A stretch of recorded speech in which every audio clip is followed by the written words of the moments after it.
I would like to take this as an opportunity to share what is not much more than an idea at the moment, so I'm very happy about comments and further suggestions. And let me start with an example that is not from the TTP, but I'm sure is quite familiar to you. In George Orwell's dystopia 1984, the citizens of Oceania join in a public ritual of 2 minutes hate every day. Within these 2 minutes, hate becomes an irresistible force and advances to a most effective vehicle to support Big Brother's regime. The object of these daily invectives usually is Emmanuel Goldstein, the denouncer of the party's sovereignty, who is daily assassinated in the minds of hundreds of people. I will epitomize the impeccable climax of the hate with a text passage. The hate had started. As usual, the face of Emmanuel Goldstein, the enemy of the people, had flashed onto the screen. Before the hate had proceeded for 30 seconds, uncontrollable exclamations of rage were breaking out from half the people in the room. The sight or even the thought of Goldstein produced fear and anger automatically. He was an object of hatred. But what was strange was that, although Goldstein was hated and despised by everybody, on platforms, on the telescreen, his influence never seemed to grow less. In its second minute, the hate rose to a frenzy. People were leaping up and down in their places and shouting at the tops of their voices. The horrible thing about the 2 minutes hate was that it was impossible to avoid joining in. End of quote. The purpose of the daily invectives is to discharge the repressed feelings of fear and hate triggered by the miserable life under Big Brother's regime. By deflecting these feelings away from the government and projecting them onto external enemies, a form of effective sublimation transfer will take place. The government's incentive behind 2 minutes hate is to foster unity and produce sameness by manipulating the citizens' affective dispositions. Importantly, during these 2 minutes, expressing hate is not only allowed but even requested. Hate is not an uncivil feeling, quite contrary. It is an expression of loyalty and devotion. To disdain and insult the public enemy is seen as an expression of obedience and love. The parallels between all its texts and some passages of Spinoza's portrayal of the Hebrew Republic in chapter 17 are striking. I quote, "After they transferred their right to God, they believed that their kingdom was God's kingdom, that they alone were God's children, and that the other nations were God's enemies. As a result, they felt the most savage hatred toward the other nations, a hatred they also believed to be pious. So the love of the Hebrews for their country was not a simple love but piety. Their daily worship so encouraged and fed this piety and this hatred for other nations that these effects had to become part of their nature. That daily condemnation of foreigners had to produce a continual hatred. No other hatred could be lodged more firmly in their hearts than this." End of quote. Both texts show that the intensity of the citizens' hatred for whoever was outside their nation can only be explained through the interconnection with patriotic love, piety, and obedience. I figure the daily recurring, publicly performed invectives described in both texts can be understood as forms of institutionalized hate, more concretely, institutionalized ethnic hate. Let me briefly say what I mean by this. I understand ethnic hate as defined in Ethics E3P46, where Spinoza explains, if someone has been affected with sadness by someone of a group, class, or nation different from his own, and the sadness is accompanied by the idea of that person as its cause, under the universal name of the class or nation, he will hate not only that person, but everyone of the same class or nation. Thus, ethnic hate is bound to complex processes of attribution, identification, and representation. When the human mind forms a concept of nationality, class, or race, it removes the distinctions between an infinite number of individuals and reduces them under a universal notion. Now, in order to speak of an affect as institutionalized, it must be dominant in everyday life and connected to everyday practices.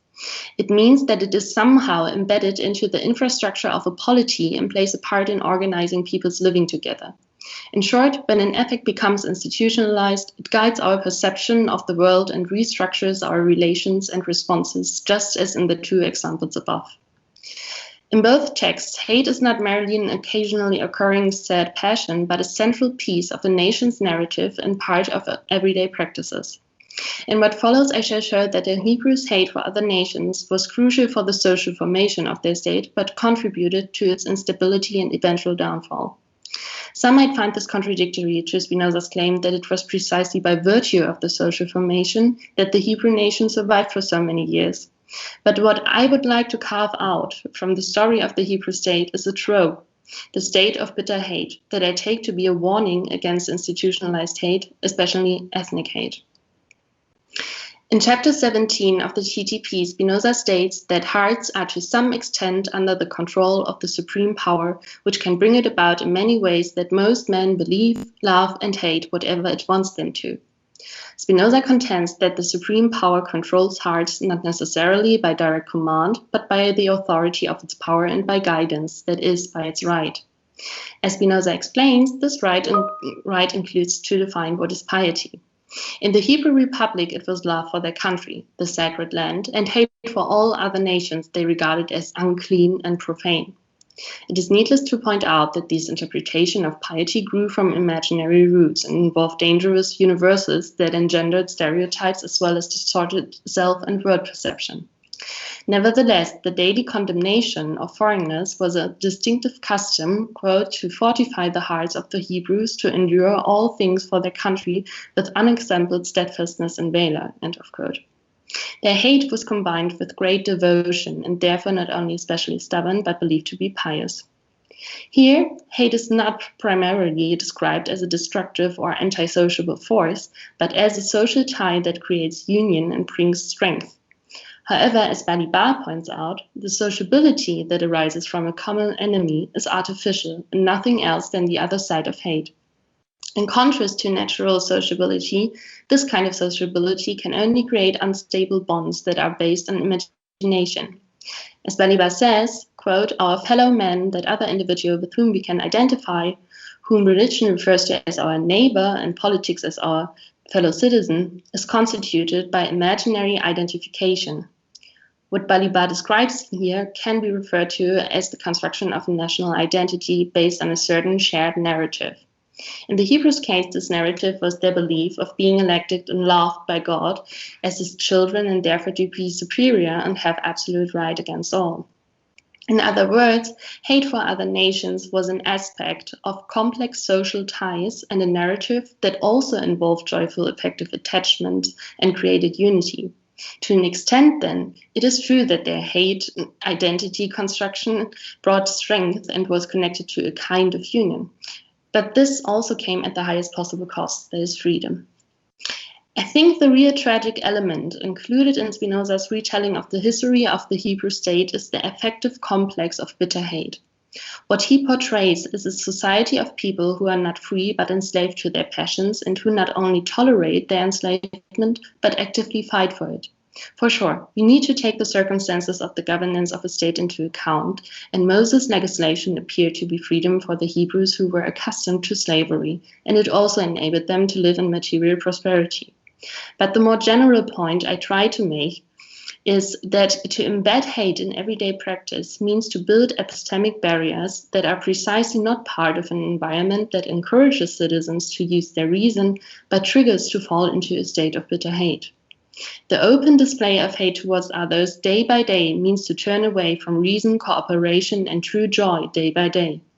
In a modified form, Spinoza expresses this criticism in the introduction of the treatise when he wonders about men who make a boast of professing the Christian religion and display the bitterest hatred towards one another every day. In a sense, the state of bitter hate is a trope that encapsulates what Spinoza criticizes about religious dogma and organized religion being anti-rational and fatal threats to enlightenment and peace. I think it would be misleading to assume that hate under any circumstances or in any effective combination, even or maybe especially with love, would be fit for the governance of hearts or to stabilize a social formation. Surely, Spinoza argues that the right of the sovereign extends to everything he can successfully attempt to, but some images and sad passions are contradictory to the state's purposes. In chapter 20, Spinoza declares the state's purpose to be security and freedom. Here, freedom means to live according to one's nature, to use one's reason freely, which cannot be achieved by the domination of, but rather the absence of fear and hate, so that every citizen can live and act without harming herself or others. Therefore, I think the state should actually strive to prevent citizens from being affected by hate. Furthermore, we could argue that by institutionalizing hate, a state incorporates an element that threatens its inner and outer stability. Being one of our strongest passions, hate provides a fertile ground for superstition, which inevitably will bring conflict, as the story of the Hebrew state also proves. Moreover, if we consider that stability is not just the absence of war, specifically civil war, but the harmony of minds, then stability cannot be achieved for as long as hearts are filled with hate. I also think that hate is threatening a state stability because it yields intolerance, but due to time constraints, I can only hint at that here. Another argument for the toxicity of ethnic hate for the instability could follow from the basic dynamics of hate. In the Ethics, Spinoza elaborates that hate is easily transferred, hard to control, and that it can be associated with many things based on similarity, as in case of ethnic hate. And you might agree that this becomes even more complex in multinational, multiracial, multi-ethnic societies. But what I want to say was, next to similarity, affective association also takes place based on contiguity in time and space. Let me return to 1984 to illustrate this. During the public ritual of the 2-minute hate, the protagonist, Winston, witnesses a desire to kill, to torture, to flow through the whole group of people that gains momentum.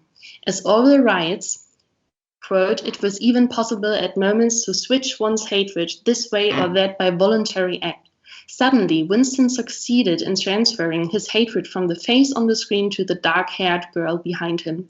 Vivid hallucinations flashed through his mind. He would flog her to death." End of quote.